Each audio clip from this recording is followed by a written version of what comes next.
the moment I knew church people weren't always nice, I was a youth pastor at this pretty big church.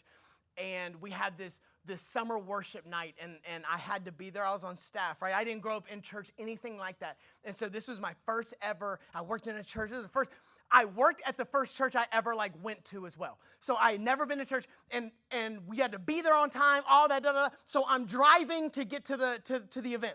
And my car breaks down 2 miles away from the exit to get to the church.